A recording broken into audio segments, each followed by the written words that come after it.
So here we are in the latest trifecta of incidents of police brutality. We haven't really recovered or healed from the Ahmaud Arbery situation, and here now we find ourselves in the middle of the Amy Cooper situation, aka Karen in Central Park. And a number of clients have been calling me to get a sense of what do we need to do about this, but more importantly, what do we need to learn from this?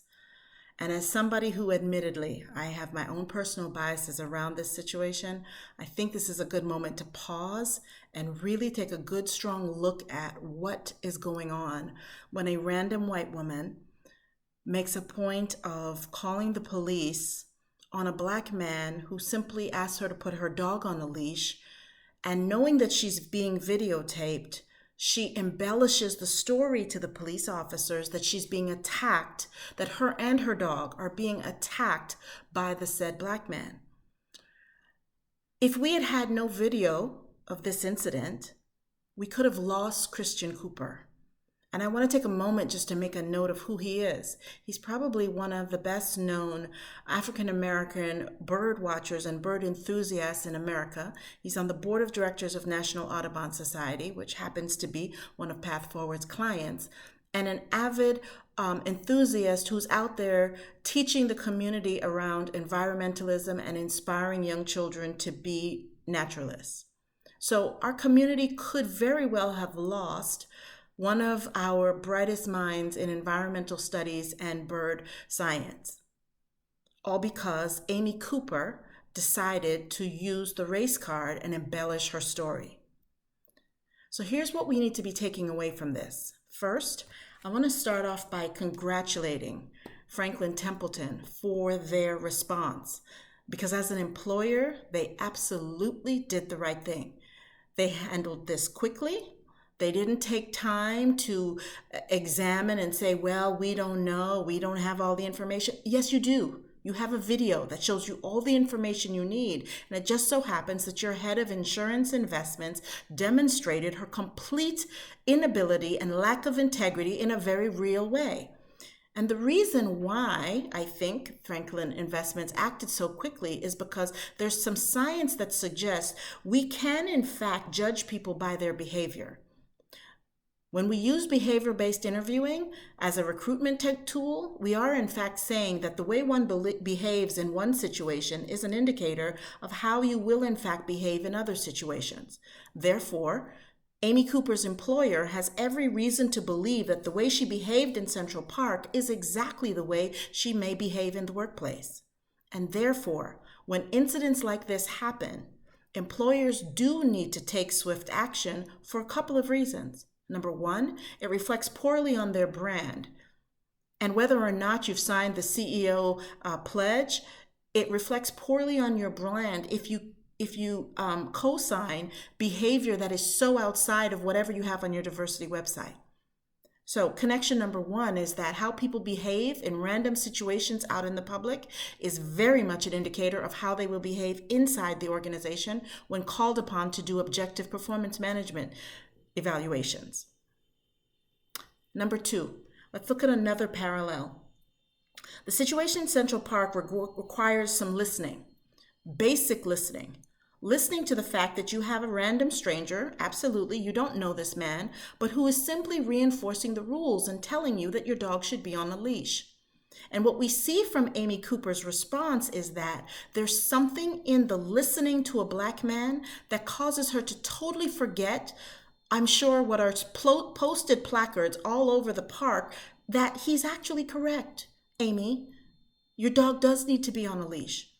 But there's something in our society that precludes the listening to a black man. And so instead of simply making this a moment to say, okay, you know what, you're right, and put him on a leash, she then creates the incident that ensued where the whole roundabout fabricated call to the police.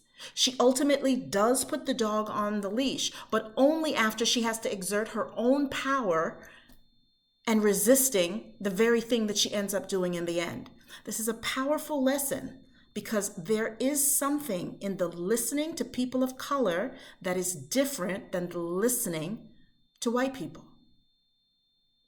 And here's the third point. The degree to which we condone this behavior and do not hold people accountable is also a reflection of how our workplaces function. And the culture that we create in our workplaces, where we allow certain people to behave in ways that contradict our vision, our mission, and especially our values, speaks volumes about the culture that you have. So what this really means is that the next time that there's a Karen situation gone wild, wherever Karen works, or I don't know, it could be Joe, wherever that person works, ends up having a decision to make.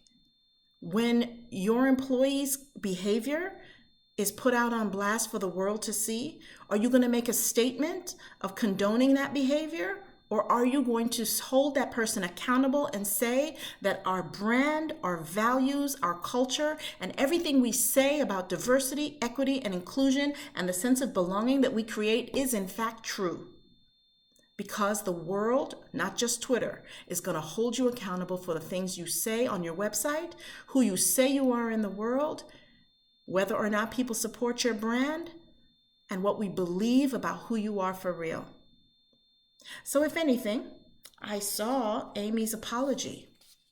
And I would say, Amy, if I could just speak to you for a moment, that if you really, really intend to make amends for this painful demonstration of yours, what I recommend that you do is you become a spokesperson for the Karen behavior that this is indicative of, and that you begin to hold your peers responsible, accountable for behavior like this. Because when white women fabricate danger and put Black men at risk, we end up with situations like George Floyd, another African-American man who died at the hands of police on Monday in Minneapolis.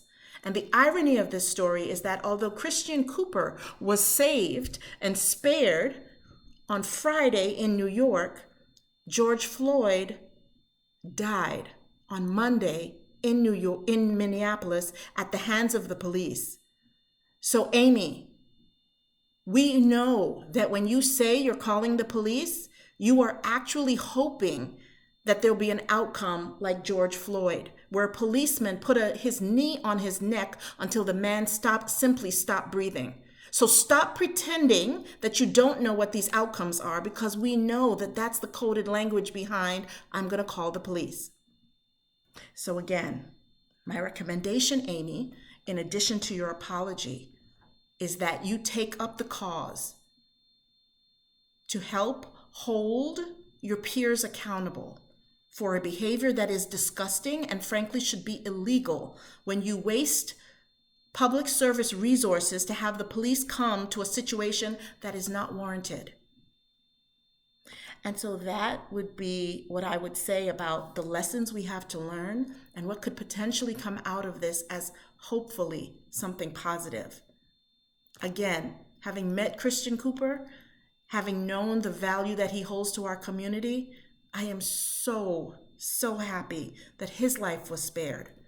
And to the family of George Floyd, I am so sorry, and I am equally traumatized to have to watch his death for the nation to see. But there's a part of me that wants people to be able to react and do something significant. Remember, silence is a statement, and the degree to which we say silent, we are indeed making a statement for or against.